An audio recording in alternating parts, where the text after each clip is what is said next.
travaille à l'autel mange à l'autel, dit-on. Que dire de celui qui travaille dans l'évangile?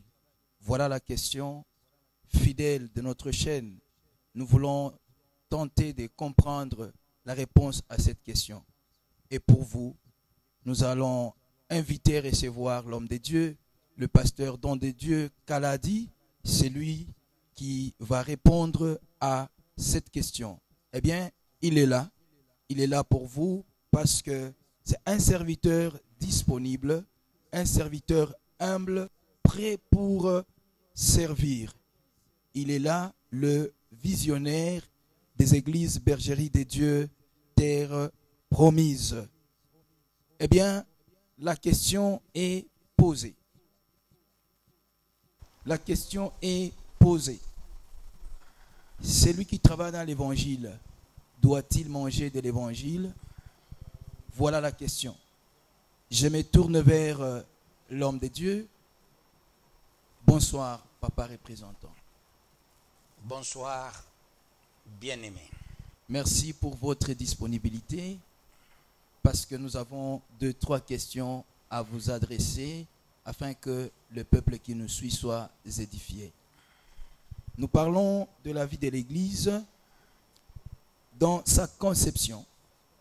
Dieu lui-même a établi à ce que l'Église soit encadrée par un berger que nous avons l'habitude d'appeler pasteur. Eh bien, cet homme de Dieu, par quelle voie, en étant dans ce service, doit-il vivre? Parce qu'il a à faire le temps plein, assurément. Voilà la première question que nous vous adressons. Merci beaucoup. Bien-aimé dans le Seigneur, je vous salue, vous qui nous suivez, que le Très-Haut vous garde, vous protège, vous préserve et qu'il vous bénisse abondamment. Au demeurant, je dirais, personne ne crée le ministère. Le ministère a été créé par Dieu et Dieu lui-même en envoyant son Fils unique Christ. Et ce dernier a amené les 5 ministères. Christ, en appelant les premiers ministres, les poissons, Eutychus, parce que ce dernier travaillait. Et il leur a dit de tout abandonner et de le suivre. Au regard de la question posée, comment un pasteur pourra-t-il vivre? Tu l'as si bien dit dans l'introduction. Qui vit de l'évangile, c'est là qu'il va manger. Autrement dit, l'homme de Dieu, quand il prie, Dieu le nourrit. L'homme de Dieu ne choisit pas qui va le nourrir. C'est Dieu qui choisit qui va nourrir l'homme de Dieu. Au demeurant, l'homme de Dieu doit faire des sacrifices suprêmes pour arriver à être mieux alimenté. On commence l'œuvre de Dieu dans le sacrifice. Voilà pourquoi tu constateras le cheminement de l'œuvre de Dieu, c'est avec Israël. Quittant l'Égypte, le désert vers la terre promise. Voyez le parcours de l'homme de Dieu, autant d'années. Et après se retrouver dans une terre promise. Jésus, il vient sur la terre. Regarde son parcours. Jésus, il laisse les ministres de Dieu. Regarde leur parcours. Ce qui est mauvais, c'est la mauvaise conception de l'homme qu'on appelle pasteur, il entre dans tout au jour d'aujourd'hui, pensant que être pasteur d'emblée, il faut avoir une veste, il faut avoir une voiture, il faut avoir une belle villa. La politique de 3V. Voiture, veste, villa. C'est la politique macabre aussi des politiciens. Toujours la politique de 3V. Veste, villa, voiture. Avant d'y arriver, il y a beaucoup de sacrifices à faire. Il faut commencer l'œuvre de Dieu avec une base solide. Que ce soit dans les choses de Dieu, que ce soit en politique, il faut la base. Jésus il commence l'œuvre avec la base. Et quand on a une base qui est solide, Dieu constate que l'homme a une base qui est la cellule mère de l'œuvre de Dieu. C'est alors que Dieu va définir qu'est-ce qu'il pourra te donner. Au début, il faut se sacrifier et attendre de Dieu ce qu'il va te donner. Merci, papa représentant, pour cette réponse. Je vous en prie. Pour vous paraphraser, j'ai entendu comme quoi celui qui travaille dans l'évangile, il doit certainement manger de l'évangile. Cependant, il faut qu'il commence par se sacrifier.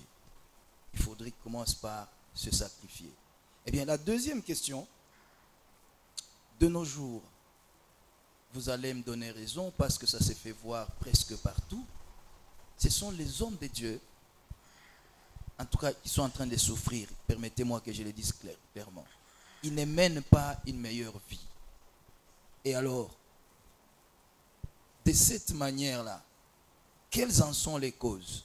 Est-ce que ce sont les fidèles qui sont à la base de cette vie menée par les pasteurs? Ou c'est alors les pasteurs eux-mêmes qui sont à la base de ce qu'ils sont en train de mener comme vie pendant qu'ils sont au service de l'Éternel? Le problème, c'est celui d'improvisation. On ne peut pas s'improviser homme de Dieu. Malheureusement, c'est ce qu'on constate au jour d'aujourd'hui, l'improvisation. Tu verras, il y a un parallélisme entre la politique et l'œuvre de Dieu. Il y a un parallélisme. Quand tu essaies de faire une analyse un peu fignolée, il y a un parallélisme. Dans ce parallélisme, ça ne peut pas se croiser. Non, il y aura toujours un parallélisme. Mais tu constateras, ce qu'on voit chez les hommes de Dieu, c'est ce qu'on constate malheureusement chez les politiciens. Parce que tout est improvisé.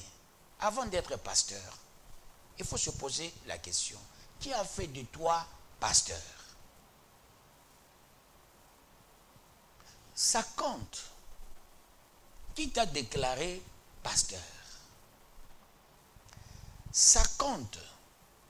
Tout ça joue un rôle plus prépondérant. Mais quand tu t'improvises pasteur, sans mission, sans doctrine, sans vision, sans appel, sans vocation, sans l'ordre de mission, qui va te payer? Qui va te payer? L'Église, c'est une ASBL, l'association sans but lucratif. Nous ne visons pas le lucre. Nous sommes des sacrificateurs de haute envergure, en posant des actes et se disant, est-ce que l'acte posé, c'est Dieu qui l'aurait ordonné ou moi-même j'ai créé cet acte pour que je sois rémunéré? Nous, on n'a pas de salaire. Quand bien même la Bible dit l'ouvrier mérite salaire. Quand on dit l'ouvrier mérite salaire, ça voudrait dire l'ouvrier a un jeton de présence. Ce n'est pas le salaire défini dans le cadre entrepreneurial ou managérial ou sociétaire, non. Nous, notre dû, qui est le jeton de présence, est qualifié, quantifié par Dieu par rapport à l'appel, à la vocation, et non par rapport à nos vœux, à nos vouloirs. Ce qui est marrant, c'est quelqu'un qui se dit, je vais faire le pasteur, j'aurai une voiture, j'aurai une veste. C'est très mauvais. C'est très mauvais. Et il faut avoir tout ça en amont. Voilà pourquoi Christ est venu d'en haut, pour ne pas se perdre des choses d'en bas. Le pasteur aussi doit être bien préparé, musclé, avant d'accepter le ministère pastoral. L'effet préparatoire, c'est la vie au quotidien qu'on avait avant. C'est cette vie qui va te donner des assurances lors de l'exercice pastoral. Tu n'auras pas le temps de regarder la poche de quelqu'un. Tu n'auras pas le temps de se poser mille et une questions. Je mangerai comment? Je vivrai comment? Tu as dit, il y a beaucoup d'hommes de Dieu qui souffrent. Bon, moi, je n'en connais pas. Hein. Pour moi, je me dis, tous les hommes de Dieu, parce qu'il est homme de Dieu, je me dis, il est bien. Oh, papa. Peut-être, moi, ça c'est ma conception. Je n'ai jamais vu, moi, depuis que je suis pasteur, voir un homme de Dieu en train de souffrir. Je n'en connais un seul. Peut-être, toi qui poses des questions, toi tu as beaucoup de contacts avec des gens, peut-être tu connais, il y a des hommes de Dieu qui souffrent. Pour moi, tous les hommes de Dieu sont bien, ils vivent mieux parce que je les vois toujours en costume. Je le dis haut et fort que certains hommes de Dieu, ça fait pitié. Ça fait pitié. Et je crois bien, au travers des réponses que vous êtes en train de donner aujourd'hui, chacun peut-être voudra refaire ou revoir la manière de la manière qu'il est parvenu dans le ministère. Parce que j'ai entendu quelque chose de très riche. Comment est-ce qu'on a commencé? C'est là que je vais encore ajouter une petite question au papa représentant. C'est vous, je ne sais pas, qui doitez les pasteurs. C'est vous qui installez les pasteurs. Est-ce que quand vous faites ce choix-là, vous prenez en compte de tout ce que vous venez de dire ici pour ne pas plonger, celui-là que vous allez choisir, de plonger dans des problèmes pendant qu'il n'est pas préparé, voilà qu'il se retrouve devant cette responsabilité et ça fait que c'est des déperditions, c'est des déboires. Absolument. Je tiens compte de ce que je venais de dire tout à l'heure. À la bergerie, j'élève les hommes de Dieu qui ont un appel, ils ont une vocation et ce sont des élus de Dieu. Et quand je dois être un pasteur, je vois comment est-ce qu'ils évoluent. Je ne vois pas un seul pasteur à la bergerie qui pleure, qui souffre, qui manque, qui quémande. Je n'ai jamais vu un seul pasteur à la bergerie de Dieu Terre Promise pleurnicher, quémander. Alors je ne sais pas, tu parles de quel type de pasteur qui vous souffre? Est-ce les pasteurs de la bergerie ou tu fais allusion à un commun de mortels? Là, il faut que tu me situes. Oui. Nous recevons des plaintes plutôt, nous reprochant que nous sommes égoïstes. Les enseignements que nous recevons de vous, apparemment, ne sont que pour nous-mêmes. Et si aujourd'hui, la chaîne est là, pour ceux-là qui sont en train de nous suivre, ces gens-là ne sont pas nécessairement ceux de la bergerie. C'est pourquoi, d'ailleurs, si je dois fouiller encore dans le passé, vous nous aviez dit que parmi les missions vous assignées, vous devez aider le monde, vous devez aider les serviteurs, pas seulement ceux de la vision, bergerie des dieux terre promise, mais même ceux-là qui ne sont pas de cette vision. Et quand je parle, papa représentant, nous entendons combien sont en train de s'empoisonner parce que c'est cafouillant un petit pain ou quelques billets de dollars qui ont été distribués par tel ou tel autre lors d'une manifestation. C'est celui-ci qui voudrait paraître afin que lui reçoive plus que l'autre. Tout cela nous font dire qu'il y a quelque chose qui ne va pas. Parce que quand on venait de parler ici, l'homme de Dieu, pasteur qu'il est dans son état, il ne doit pas regarder à l'homme, il doit regarder à celui-là qu'il a appelé.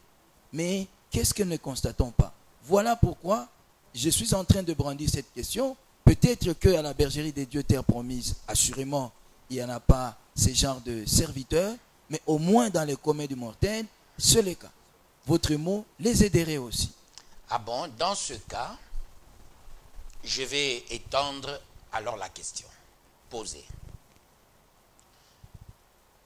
Il est vrai que ici à Cambove, il y a des pasteurs qui ne sont pas de la bergerie, qui me côtoient. A priori, je sais voir, ils ont la bonne santé. Moi, ils sont plaintifs devant moi. Parce que quand ils viennent me voir, ils ne viennent pas en mendiant. Ils viennent me voir avec des dossiers sérieux. Peut-être dans ma manière légendaire d'aider les gens, aussi mon éducation, je me dis, un homme de Dieu qui vient chez moi, il ne peut pas sortir sans boire de l'eau. Je peux lui donner une petite enveloppe même de 5 dollars ou de 10 dollars, il s'en va.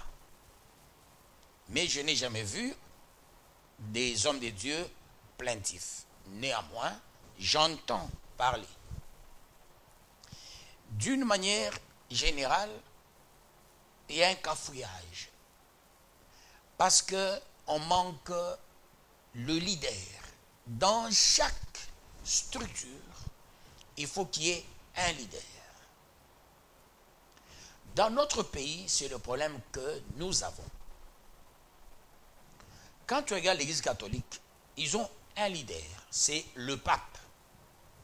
Et tout est échelonné jusqu'au curé. Quand tu vois les kimbanguistes, ils ont leur représentant légal. Mais à la Bouébès, chez nous, dans la structure de nos églises, qui est le numéro 1 de nos églises? Il y a autant d'elles qui se créent. Par moments avec des hommes de Dieu divorcés. Un homme de Dieu ne peut pas divorcer. Il n'y a pas une seule raison. Ma femme sorcière, ma femme voleuse, ma femme a fait n'importe quoi, je dois la pardonner. Parce que j'apprends aux gens le pardon. Je dois délivrer ma propre femme. Mais quand tu vois un pasteur qui divorce, il veut chapeauter les églises. C'est une malédiction pour nos églises. Vous avez des gens qui vous touchent à l'huile, à l'eau. Quelqu'un qui met la croix dans son cou, qui me dirige, moi, don de Dieu qu'elle a de ma foi. Je ne suis pas un petit monsieur, je connais qu'est-ce que c'est la croix. La croix de Jésus. L'enseignement de la croix. C'est quoi? Nulle part on nous dit de porter la croix dans nos coups. L'Église catholique porte sa croix, elle connaît le sens de cette croix-là, qui n'a rien à voir avec la croix de Jésus. Regarde la croix de pape. C'est qu'il y a là-bas, c'est quoi?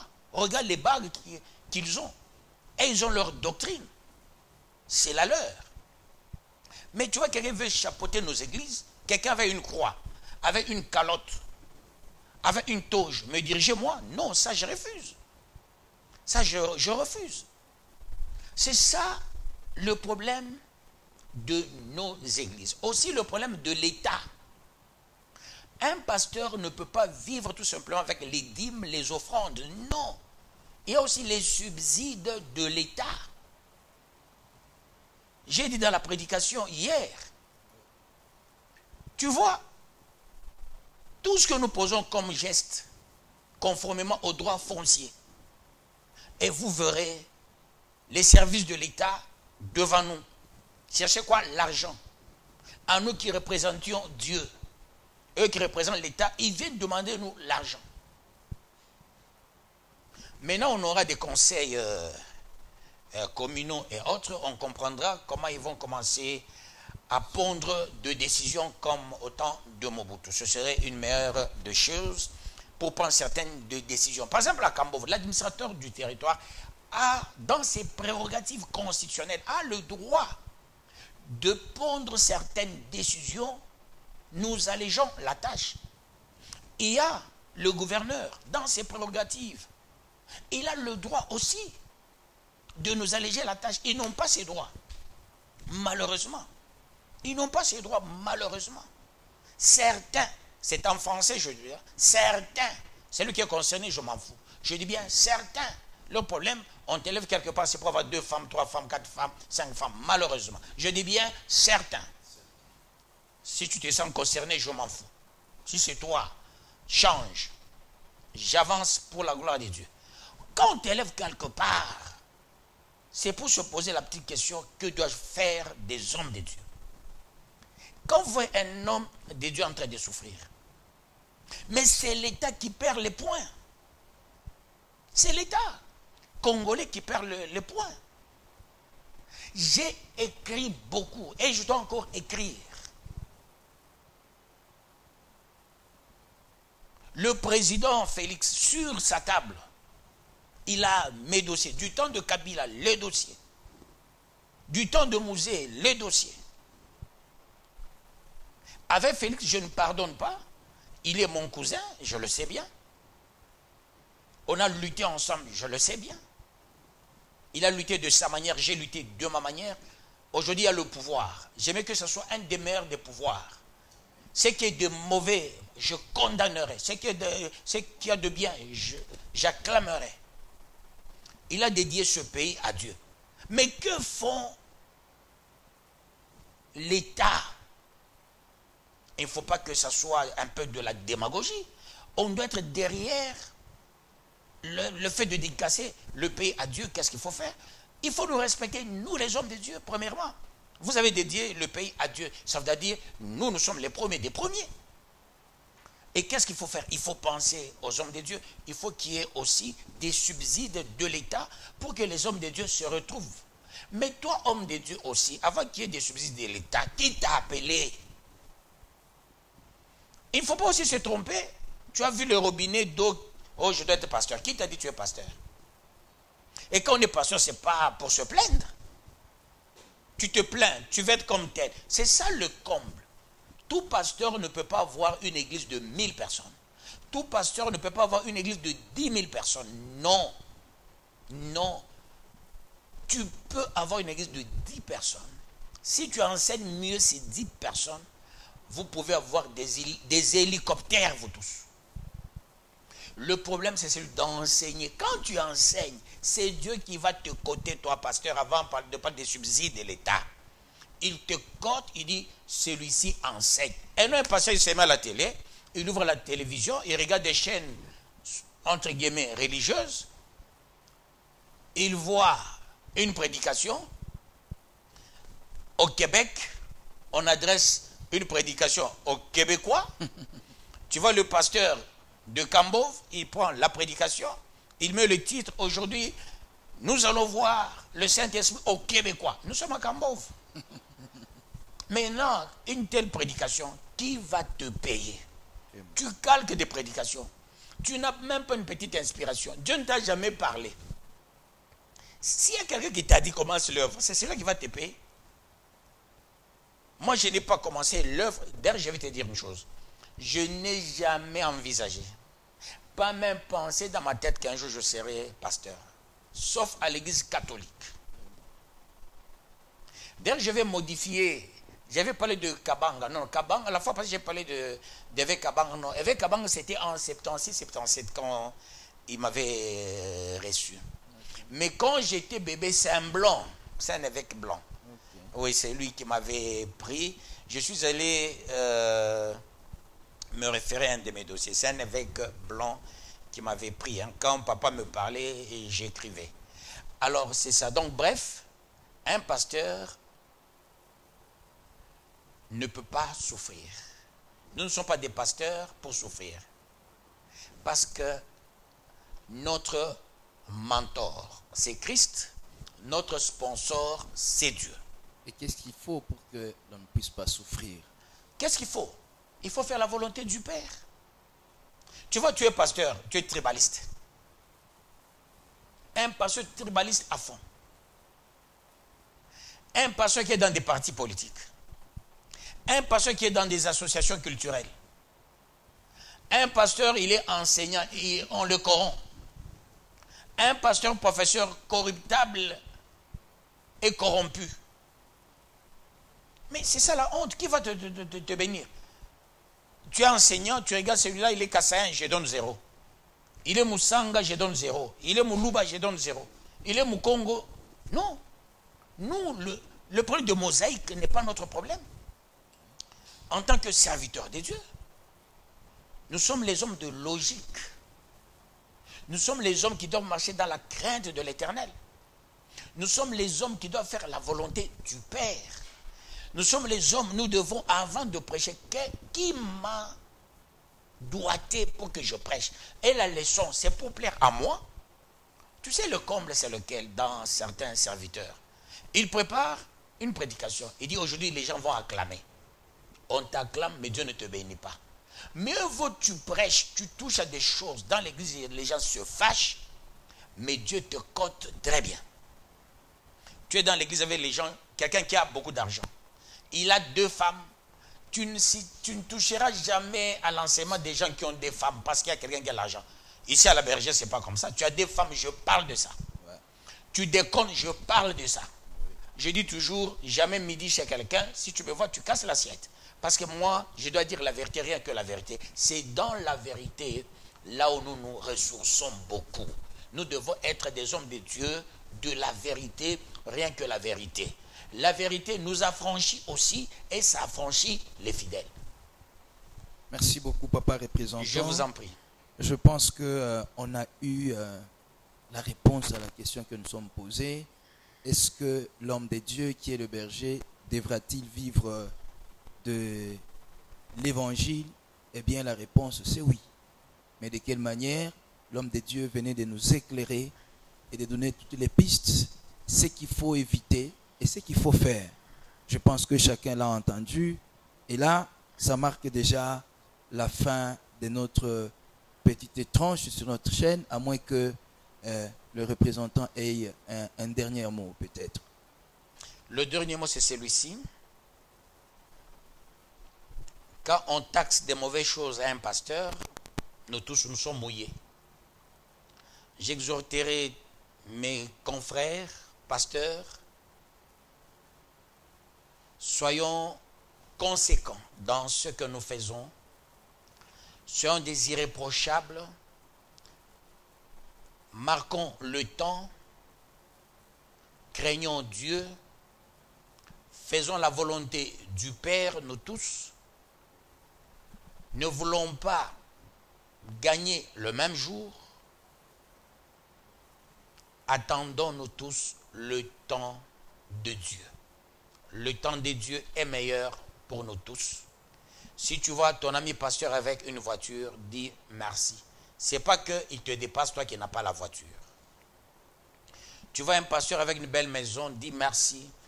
Ça ne voudra pas dire parce qu'il a une belle maison, il te dépasse, toi tu n'as pas la belle maison. Peut-être c'est un problème de goût, parce que le goût et les couleurs ne se disputent pas. Peut-être la personne qui a la belle maison, c'est par le fait de la créativité. On ne sait jamais. Mais faisons-nous tous la volonté du Père. Je vous aime, cher pasteur. Je ne veux pas parler à mal de vous, mais je dois dire la vérité, rien que la vérité. Mais si on taxe un, on taxe 2. Si je méprise un pasteur, je me méprise moi-même. D'où, cher pasteur, soyons unanimes. Je ne peux pas terminer sans dire à papa Nkoulouetou, j'ai reçu les salutations. Merci papa, moi aussi je vous aime. Et j'aime tous les pasteurs, j'aime tous les fidèles, j'aime le Congo prophétique. J'aime le président de la République. J'aime les autorités politico-administratives, tant civiles que militaires. J'aime aussi les opposants. Je n'ai pas de parti pris. J'aime tout le monde. Si j'ai les partis pris, je ne suis pas un homme de Dieu. Voilà, homme de Dieu. Que Dieu vous bénisse. Merci, fidèles de notre chaîne. Nous sommes vraiment à la fin. Nous vous fixons rendez-vous plus tard. Et que Dieu vous bénisse comme l'homme de Dieu venait de le dire. Merci.